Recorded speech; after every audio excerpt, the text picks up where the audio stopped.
Daniel Jones and Isaiah Hodgins need to maintain this chemistry that they've built over the last month and a half. Hodgins went from a waiver wire pickup no one ever heard of to now he's scoring touchdowns in 4 of the last 5 games, had a 105-yard day against Minnesota. They need to get him involved. It's obvious he's become Daniel Jones' #1 target. He's more consistent than Richie James as well as Darius Slayton. They need to get him involved. So they need to utilize the play action, get this defense to bite on the run. They got to take advantage of the defense from there. Hodgins has to have a big game. I hear you keep saying Isaiah Hodgins, and it's great that you guys think Hodgins is the #1 guy, and he's got so much great chemistry with Daniel Jones. They played the Minnesota Vikings secondary. This isn't the Eagles secondary, which probably was ranked 2nd or 3rd throughout the league when it comes to stops when healthy. They have one of the best intercepting guys this year in Johnson, who played fantastic before he got hurt. You have Darius Slay, who shut down Justin Jefferson by himself this year. This isn't the same secondary you played against Minnesota. So I know you like Hodgins. I know Giant fans are like, wow, this guy's a real deal. We've got something here. Come on, guys. He's a waiver guy. He's like Mike White with the Jets. We found a franchise. 5 times waived by the Jets,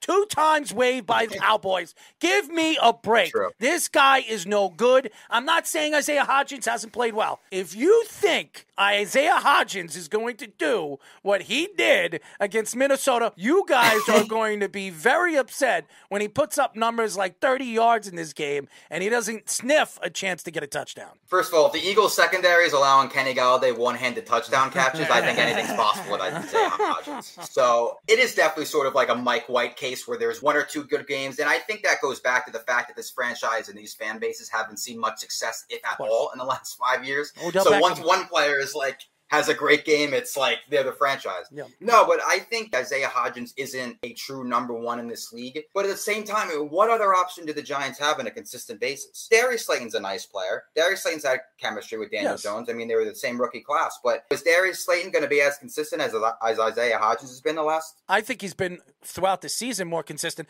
Hodgins was on the waiver wire. Slayton was doing it week in and week out. And I thought, even though I think Darius Slayton's more of a 3 or a 4 on any other football team, he's played throughout the season as a #2 guy. So could they use him next year as a #2 guy? I don't see the Giants doing that. I think Slayton's a #3. Hodgins will not be on this team next year. I can guarantee you. He will not be on this team. Hodgins will get attention in free agency. Really? He will get various teams who will take a flyer on him. You can't have enough wide receiver talent. How much do you think he's going to get in the offseason? Oh, not a lot. No, I'm not saying he's locking down Tyreek Hill money. I'm saying he's a guy player. that might be true, but at the same time, he's their best receiver right now. So it's like, are you going to rely on Kenny Golladay as much as you rely on him? No. Kenny Galladay's getting paid. I could see the Giants in the offseason trying to trade a pick to try to get rid of Kenny Galladay's contract. Maybe they give up a 3rd round and get rid of that contract. They're not keeping Kenny Golladay, and if they do, they're ridiculous. Totally right. He's all but out of East Rutherford. Yes, there's Hopkins. DeAndre Hopkins is going to be available in the offseason. Maybe some of these